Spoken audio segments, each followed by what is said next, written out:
Israel Iran மோதல் இரண்டாவது வாரத்தை எட்டிய நிலையில் ஒரு வழியாக அமெரிக்கா அதில் நேரடியாக தலையிட்டு ஈரானை தாக்கியுள்ளது. ஈரானில் ஃபோர்டோ, நத்தான்ஸ், எஸ்ஃபஹான் ஆகிய 3 அணுசக்தி நிலையங்கள் மீது அமெரிக்க வான்படை வெற்றிகரமாக தாக்குதல் நடத்திவிட்டு திரும்பியுள்ளது. குறிப்பாக யுரேனியம் செறிவூட்டலின் முக்கிய நிலையமான ஃபோர்டோ அணுசக்தி மையத்தில் முழுமையாக தாக்குதல் நடத்தப்பட்டுள்ளது. பதுங்கு குழியை தகர்க்கும் 13,000 கிலோ எடையுள்ள குண்டுகளை தாக்கிய அமெரிக்க B-2 குண்டுவீச்சு விமானங்கள் அத்தாக்குதலில் பயன்படுத்தப்பட்டன. இந்நிலையில் அத்தாக்குதல் குறித்து இன்று காலை நாட்டு மக்களுக்கு உரையாற்றிய அதிபர் டொனால்ட் ட்ரம்ப் அது ஒரு வெற்றிகரமான தாக்குதல் என வர்ணித்தார். A short time ago, the U.S. military carried out massive precision strikes on the 3 key nuclear facilities in the Iranian regime, Fordo, Natanz, and Esfahan. Everybody heard those names for years as they built this horribly destructive enterprise.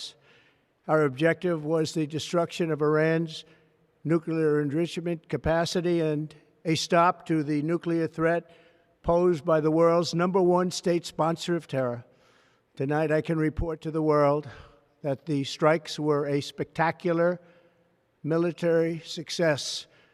Iran's key nuclear enrichment facilities have been completely and totally obliterated.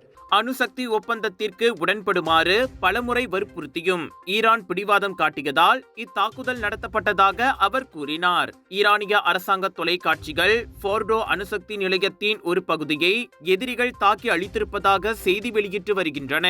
Israel Iran மோதலில் America மூக்கை நுழைப்பது பெரும் ஆபத்தானது என்றும் இதனால் அந்த உலக கட்ட பஞ்சாயத்து நாடு மோசமான விளைவுகளை எதிர்கொள்ள நேரிடும் என்றும் ஈரானிய வெளியுறவு அமைச்சர் முன்னதாக எச்சரித்திருந்தார். இந்நிலையில் இஸ்ரேல் ஈரான் மோதலில் தற்போது அமெரிக்காவே நேரடியாக குதித்திருப்பதால் போர் பதற்றம் அதிகரித்துள்ளது.